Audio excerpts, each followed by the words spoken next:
নমস্কাৰ বন্ধু বান্ধৱীসকল, মই ৰিংকিয়ে মোৰ চেনেললৈ আপোনালোক সকলোকে স্বাগতম জনাইছোঁ। আজি মই লৈ আহিছোঁ আপোনালোকৰ মাজলৈ গোটা মগুৰ এটি খুব টেষ্টি আৰু হেল্ডি ৰেচিপি। আপোনালোকে জানে আমাৰ শৰীৰৰ কাৰণে গোটা মগু কিমান উপকাৰী। তেতিয়াহ'লে বলকচোন আমি ভিডিঅ'টো আৰম্ভ কৰোঁ। মই গোটা মগুখিনি ভালদৰে ধুই 5-6 ঘণ্টামানৰ কাৰণে তিয়াই ৰাখিছিলোঁ। এতিয়া এইখিনি প্ৰেছাৰ কুকাৰ পৰিমাণ অনুসৰি নিমখ আৰু 2 গিলাচ পানী দি 2টা চিটি আহিব দিম। আপোনালোকে যদি মোৰ চেনেলটোত ছাবস্ক্ৰাইব কৰা নাই, প্লিজ ছাবস্ক্ৰাইব কৰি দিব আৰু যদি ভাল লাগে তেন্তে লাইক, শ্বেয়াৰ আৰু কমেণ্ট কৰি দিব।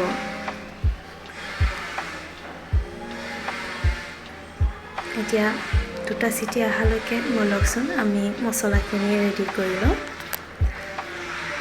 ইয়াত মই লৈছোঁ 2টা কেঁচা জলকীয়া, অকণমান নহৰু, অকণমান আদা, 1টা বিলাহী, গৰম মছলাত লং, ইলাচি, দালচেনি, 1/2 চামুচ ধনিয়া গুটি আৰু 1 চামুচ গোটা জিৰা।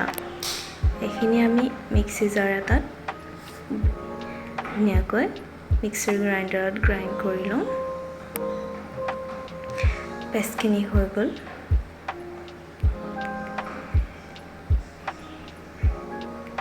মগুখিনিও ভালদৰে বইল হৈ গ'ল। এতিয়া আমি কেৰাহী এটা গৰম হ'ব দি তাত সামান্য পৰিমাণে তেল এড কৰিম। আপোনালোকে যিকোনো তেল ল'ব পাৰে, ঘি বা ৰিফাইন তেল। মই ইয়াত মিঠাতেল ব্যৱহাৰ কৰিছোঁ। ইয়াত এখিলা তেজপাত আৰু 1টা শুকান জলকীয়া আৰু মিডিয়াম চাইজৰ পিঁয়াজ এটা ইয়াত কাটি ৰঙচুৱা হোৱালৈকে আমি ভাজিম।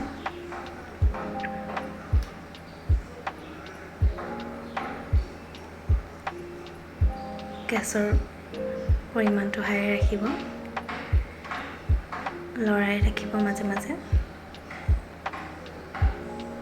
ৰঙচুৱা হৈ গ'ল পিঁয়াজখিনি। এতিয়া আমি ইয়াত হালধি এড কৰিছোঁ আৰু অকণমান জলকীয়া গুড়ি। মই খুব কম তেল ব্যৱহাৰ কৰিছোঁ, সেইবাবে 2 চামুচ পানী ইয়াত এড কৰিলোঁ। ইয়াত অকণমান লৰাই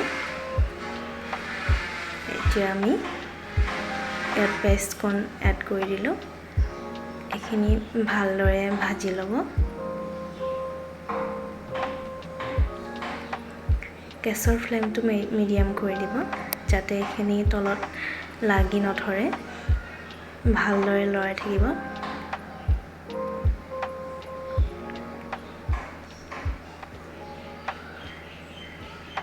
অকণমান পানী দি আপোনালোকে 1 চামুচমান পানী দি ভাজি ল'ব পাৰে।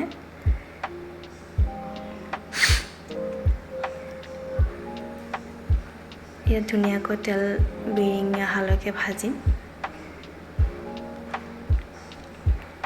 ধুনীয়াকৈ তেল বিৰিঙি আহিছে।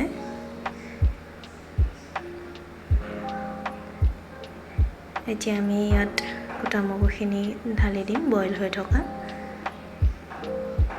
ধুনীয়াকৈ লৰাই দিম। আপোনালোকে অকণ পনীয়াও কৰিব পাৰে।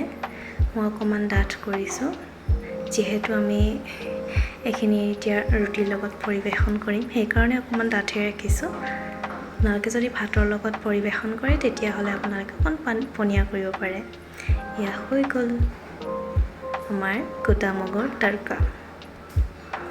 আপোনালোকে যদি এনেদৰে খোৱা নাই, এবাৰ খাই চাবচোন। বহুত টেষ্টি আৰু বহুত হেল্ডি হয়। সকলোৱে বাচ্ছাৰ পৰা বয়োজ্যেষ্ঠসকলে এইটো পৰিৱেশ কৰিব পাৰিব। এতিয়া অকণমান মান ধনিয়া কাটি দিছোঁ। এতিয়া গোটা মগুৰ তড়কা ৰেডি। গেছৰ ফ্লেমটো অফ কৰি দিলোঁ। এয়া আমি ৰুটিৰ লগত ব্ৰেকফাষ্টত পৰিৱেশন কৰিলোঁ। খুব টেষ্টি আছিলে। প্লিজ আপোনালোকে এনেদৰে এদিন খাই চাব।